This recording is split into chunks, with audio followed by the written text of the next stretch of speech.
Magandang hapon mga ka-happy hour. Narito ang mga balita para sa MBC TV Network News Update 3 PM edition. PBBM binigyang diin ang community engagement sa unang External Security Symposium. Yan ang MBC TV Network News ni Edniel Parosa.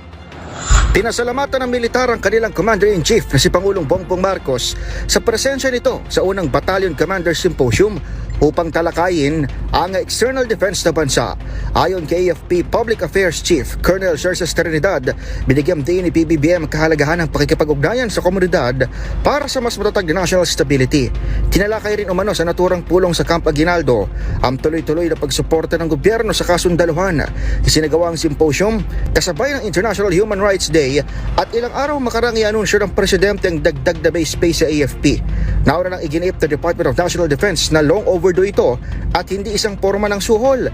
Sa gitna ng mga panghikayat at destabilisasyon, nilahukan ang symposium na 161 commanders mula sa intelligence service ng AFP at Army at unang beses na tumalakay sa mga bantang kinaharap pagdating sa teritoryo nito. Paliwanag ng AFP, isinagawang symposium upang hasain ang koordinasyon at operational readiness ng mga battalion commander. Para sa MBC TV Network News, ito si Edniel Parosa na Razor H. Una sa Pilipinas, una sa Pilipino.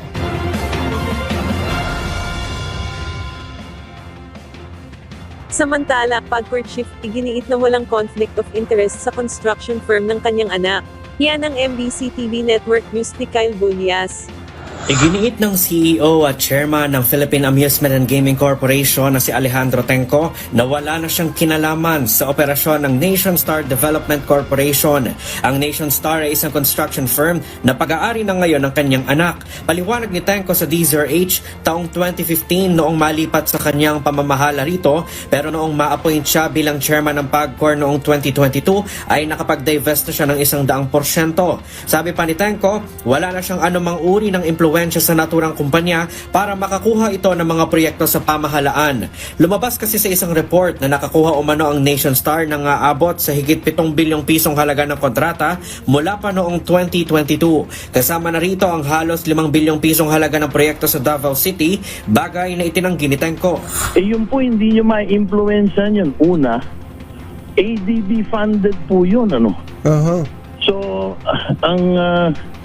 Ang bidding process po niyan medyo masikip pagka ADB. ADB po. Pangalawa po, hindi po Nation Star ang nanalo or napagbigyan ng kontrata, kundi po consortium. Kung saan, 3 pong kumpanya kami. Kasama po ang Nation Star, nandun po ang AIM Builders at nandyan po ang China Road.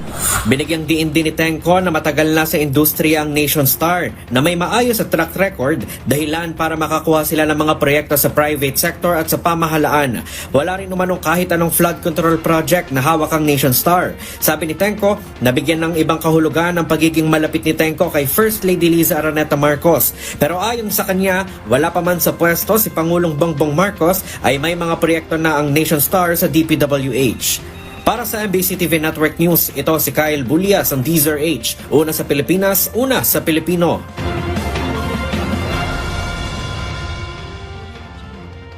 Sa iba pang balita, 20 pesos kada kilo ng bigas mabibili na sa buong bansa. Inanunsyo ng Department of Agriculture na ang 20 pesos kada kilo ng bigas ay mabibili na sa lahat ng 82 probinsya ng bansa. Isinagawa ang anunsyo matapos na ilunsad ang programang Benteng Bigas Meron na program sa Maguindanao del Norte. Ang Maguindanao del Norte kasi ang siyang huling probinsya ng bansa kung saan nailunsad ang programa. Ayon kay DA Assistant Secretary Genevieve Guevara, na layon nito ay para maingat ang bawat Filipino, ganon din ay mapalakas ang lokal na produksyon para matiyak na walang magugutom, anumang relihiyon o kulturang kinaaniban. Ipinagmalaki rin ng DA na sa nasabing programa, ay nagpapakita ng magandang ugnayan ng gobyerno sa Bangsamoro Autonomous Region in Muslim Mindanao. Dagdag pa ng kalihim na sa kabuuan ay mayroon ng 429 na mga lugar kung saan inilunsad ang program at target nilang makikinabang ang 15 milyon na mga kabahayan pagdating ng 2026.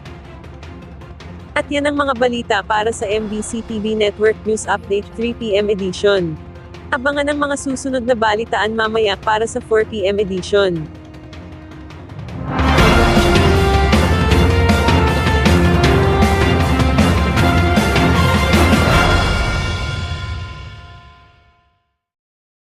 Mga ka-happy hour, kung gusto mong manood ang mga balita sa MBC TV Network News Update, mag-subscribe sa aming YouTube channel, i-like ang aming Facebook page, at i-follow sa aming TikTok account.